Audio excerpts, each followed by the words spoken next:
Afternoon, Dermott. How are you? Not too bad. How are you? Yes, all good. Thanks. All good. Dermott, welcome to the NI Business Podcast. Thanks very much for taking the time to chat with me today. Could we start? Could you tell me a little about you, your background, and your business, please? Yeah, thanks for having me. So my name's Dermott Austin. Originally, I was an NHS GP, quite a young GP, qualified from medicine in 2016, qualified GP around about 2020, 2021. And I am the founder and lead GP of Loughview Health, a private GP clinic and health clinic located in Northern Ireland. We're just off the M1 in Lurgan direction. So yeah, we like I said, I was an NHS GP for as my bread and butter for a long time, but we opened our doors here January last year, offering private GP appointments, health MOTs, medicals.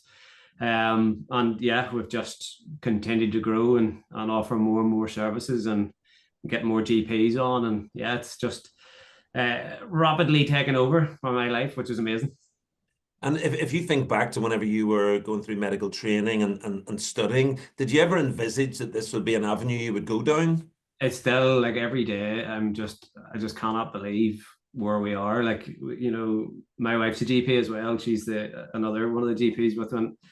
You're at networking events and things, and we're doing stuff like Chamber of Commerce and things that I'm just not used to. I still never would have envisaged me being where I am. I always knew it'd be a GP because I liked everything about medicine. I think and chatting to people is just like genuinely general practice can be the best job in the world. I just felt, well, for me, the NHS just didn't.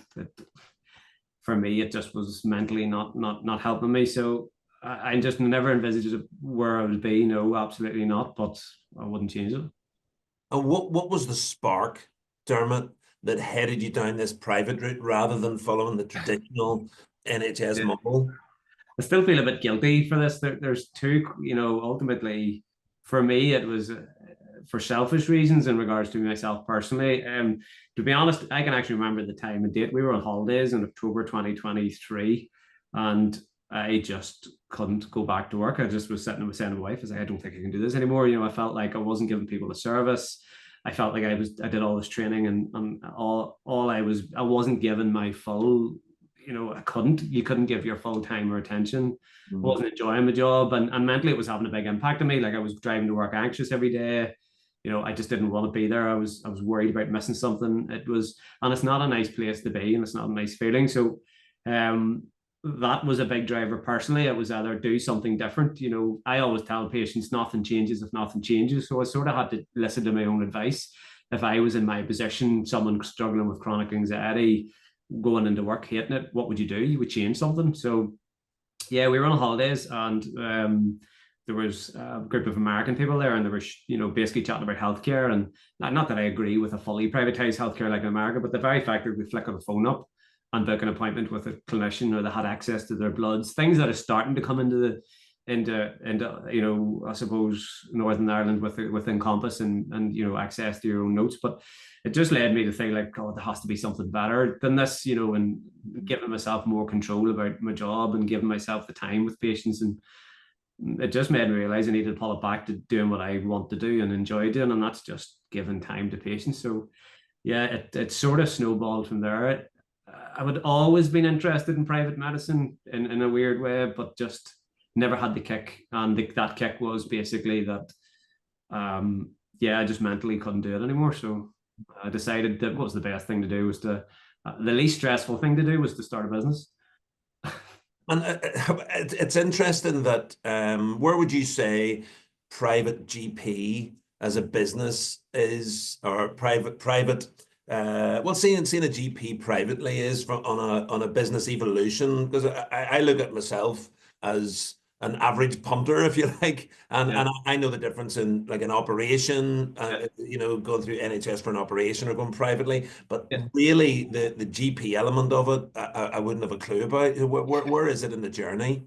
Yeah, it's really new. Like, it is up at, like, I would say we're one of the earlier adopters. We're not the only private clinic in the north, definitely not. But we are one of the early adopters. I would say it is a really new thought here. It's not new in the likes of England. Private GPs have been there for a long time, but like essentially they're, the difference between NHS GP and myself, we are the same people. It's just that you pay me directly for that time. And what we give you in return is a face-to-face appointment. Minimum, our smallest appointment is 15 minutes. So automatically you get more time. And it's convenience and accessibility. So, you dictate the narrative. It's flipping the narrative. And instead of me telling you, oh, okay, come in and see me at such and such, it's you tell me, when do you want to be seen? How long do you want to be seen? It's turning general practice almost into a consumer. They're patients, but they're also customers. How do we give our customers the best service? How do you give people that? And by what we do is giving them the most accessibility we can, because that's what people value: time. They want time with their GP, but they also want to see their GP at their own time, which no fault of NHS colleagues are absolutely rammed. It's no fault of their own, but the system at the minute just simply isn't good for the end user. And certainly for me, it wasn't good as a clinician. So this way means it's better, the best of both worlds for me. I get to spend time with my patients. I enjoy it. It's the best job in the world. And in return for that, the patients, you'll be able to get exactly how long they want, when they want, where they want, with who they want. Yes, there's a cost, but like you were mentioned there, privately, we have known about private secondary care for quite a while. It's not a new idea. You look at the likes of Kingsbridge have done really, really well, just been sold for, massive amounts of money. So, it's not private medicine isn't totally new. It's the private GP bit that's totally new. And to me, again, one of the reasons why I opened here is because I've seen there is a gap in the market in our area, and there is a gap in the market in the north of Ireland, and there definitely is the want for it. And what about, do you think of yourself as a business owner or as a GP? What if somebody bumped into you and they didn't know you and they asked you, what do you do? What do you say to them? I usually try not to say I'm a medic, because people just naturally start to say, "Oh, can you look at my foot?" No. That's funny you say that. No. Yeah, exactly. I would say I'm a doctor. To be honest, this is one of the reasons, again, I'm not like, it got to the stage where I was, GP, the trust in GPs has changed, like this negative narrative with the public. And I can totally get it from both sides. But to me, I was actually almost ashamed to tell people I was a GP, because I was worried about the connotations of it in regards to, oh, you're lazy, and really they didn't know, like NHS GPs are completely slaughtered. I would see myself as a GP. I'm proud to say I'm a GP now. Like I've always been proud, but I'd be proud to say I'm a GP. But I'm also proud to say I'm a business owner. It's so much fun. It's in a different way. Like, business is just, the more we get into the world of corporate and business, the more it really interests me. It drives me. It's, what excites me is not only seeing my patients, but also hearing the word of mouth and seeing the growth of the business. It's something that honestly I've just totally fallen into, but it's fun. Yeah, it's different. And what's been the biggest lesson since launching Loughview? Personally, I can't do everything myself. I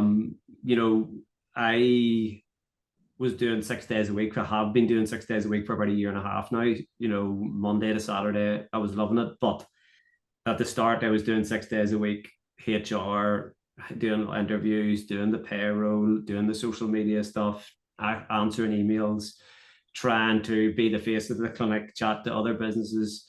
And I quickly realized that you can't do it all myself. So I'm lucky now that we have a team around me that is able to take a lot of that off. And that was a big turning point for me, was having good full-time administration staff to sort the stuff that I was doing. But it's a learning curve for me, because I'm still very particular. And I think that's just the way I've always been. To me, I just rather have done stuff myself, because I knew it was going to get done right. But look, you can't do that in business. There has to be a trust. And that was the hardest thing for me, was letting go from some things. But I'm getting better at it. Good man. What about who's been your biggest influence along the way? Oh, jeepers. I suppose, my dad would be my biggest influence from a point of view of he's always worked in retail, and he was the biggest help for me from a business point of view. I wouldn't be able to have done what I've done without his advice. So ultimately from a business point of view, it was definitely his advice and definitely him. Medically, my biggest influence was my local GP, because ultimately that's what made me want to do medicine. When I said I was interested, I don't want to give my age away, a long time ago, but he turned around to me and he said, "Do you want to book an appointment and we'll just have a chat about medicine?" I thought, you know what, that is so nice, and he didn't need to do that. And also at that similar same GP had helped my grandfather when he was sick, and without getting morbid, like my grandfather was actively dying, and it was amazing to see that actually in medicine you can do such a good job of helping people at the end of life than just healing them. So to me, that was a big influence from a point of getting into medicine. So I suppose it all, I was always destined to be a GP.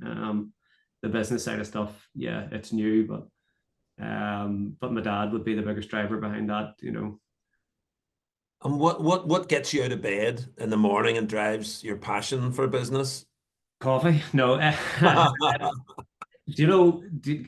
Seeing patients is number one. Like, I love it. Like, it's hard to explain to you, but I suppose you gotta love when I'm allowed to do my job in a controlled manner that we can do here at Loughview. It is genuinely the best job in the world, which is what I felt we lost in the NHS. I had no control over it. So yeah, it's continuing to deliver that to deliver that high quality care, and the feedback we've got has been phenomenal. But I sort of knew that was because the way we practice medicine and the way the other GPs in the clinic, we practice informal, friendly, but professional. So, sometimes there's a laugh, there's a bit of a crack, but at the end of it, if I need to give you a bollocking because your cholesterol's too high, I will. But that really works for the patients. We are so relaxed with patients that it reduces that professional barrier, and it allows for a better history taking and a better patient experience. So, yeah, delivering that and keeping delivering that drives me. But also seeing the business grow, like, it's so much fun. I'm always looking at revenue. I'm always looking at our data. I'm always looking at what we can do to spray it. I'm always asking people, how did you hear about us? Yeah, and it's hearing and seeing that word of mouth and seeing that feedback in real time, and people coming in and, oh, you helped such and such. That really does spur us all in the clinic on. It's not just me. There's a whole team here, and it's just that that we just want to continue delivering that high quality care. And if in the unlikely event you were on a desert island and could pick a book or a podcast or something to read, listen to, or what would you go for? Yeah, podcast. Probably something comedy, right? Like, I like a comedy podcast, like the Tea with Me podcast. Something I do like comedy, and I think a wee bit of humor goes a long way. So I would, for a podcast, I would probably pick something like that. I suppose the professional in me says I should pick a podcast like that would teach me something. But I've never really been one for listening to podcasts with learning on them as such. I'm more into listening to something funny because I like to relax. Books wise, that's a difficult one. I think the biggest for me, an influential book for me is a book called How to Own the World by Andrew Craig. And the reason why I say that book is because the only book that's ever actually had a big impact on me financially. It just, I suppose the premise of the book is talks about investing and becoming financially literate. And by reading it, I realized how little I actually knew about money and about how things work. And I kicked myself because it was like, if I got this book 10, 15 years ago, I might have a bit more savings and stocks and all these sorts of things. So it's a very, very interesting book, and it definitely did open my eyes. I think from a fiction, probably something like Game of Thrones, if I wanted to, if you're in a desert island and was bored, you would probably not want to be reading about stocks and shares in the middle of the desert because there's not much you can do about your S&P 500 if you've no Wi-Fi. So something, yeah, Game of Thrones, or Lord of the Rings. I love Lord of the Rings. A very difficult book to read. I actually had to listen to it first. I actually listened to it before I could actually read it, believe it or not, because it's a hard book to read if you can't pronounce everything. But very good. And what would you say, Dermott? What's the biggest challenge that you're currently facing in Loughview? Juggling expansion with maintaining quality. There's a few things there. Is obviously with expansion wise, it's about investment, and that's something that still I would struggle with in regards to we have worked so hard to gain X amount of cash reserves, and then having to go and take a lot of that out to expand. To me, it's a wee bit. I feel like it's a risk, but it's not. Maintaining the quality as well is because with an expansion, it means we're going to have more GPs, and with more GPs means then I'll not be able to keep an eye on. Well, so I can keep an eye on it, but you always worry that that person is going to deliver what I would deem that high, what we are known for, which is friendly service. So, but there's ways and means around that. Like any GP that works here, we know we've worked with. Not that there's any bad, but I just know that they have to be the right fit. So juggling, keeping expansion with maintaining that friendly quality and sort of personal service. I would always worry that someone would say, "Oh, we sold out, we got too big," and I don't see that. For me, I want us to be a central sort of center of excellence rather than expand and spread out and dilute quality. And then there's the challenge of getting GPs as well, because ultimately, look, it's a very, very difficult situation at the minute. A lot of my colleagues, NHS colleagues, are retiring. There isn't a vast number of GPs behind that because, understandably, it's a difficult job and a difficult scenario we're in at the minute, and a lot of people are probably maybe are maybe not thinking about general practice as a job, even though hand on heart, it's the best, in my opinion, the best form of medicine you can practice. So yeah, lots of challenges, but nothing we can't navigate. And what about if you go slightly left field? If you could invite any three people to a dinner party, who would you invite? I think everybody probably says family members. So, I'd love to chat to grandparents, like, my grandfather, he would have never have known anything I've done. I would love to have sort of sat down and say, look what I've done. He was he would have been a businessman as well in some respect, a salesman, but, I would have been interested just to show him exactly what I've done. Musicians, probably. I'm into music, so big Queen fan. I would love to chat to Freddie Mercury.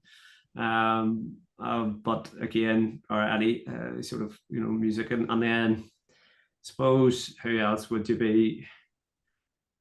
Jeepers, oh, like I don't know. Sometimes I would even just love to chat to myself. I think I would prioritize family members and more than anything, to be honest with you. Not really one for politics or anything like that. I think if I had to pick three people, to be honest, hand on heart, it would probably be three family members. Well, I'm sure Freddie Mercury won't mind getting a temporary. Suppose there's no point having Freddie out the rest of the band, but they're all alive, so. Yes. And what about if you could go back in time, Dermott, and give some advice to your 18-year-old self? What would that sound like? This is probably going to sound corny, but I actually wouldn't give him any advice, because every decision I've made in my life has led me to here, and I wouldn't change a thing.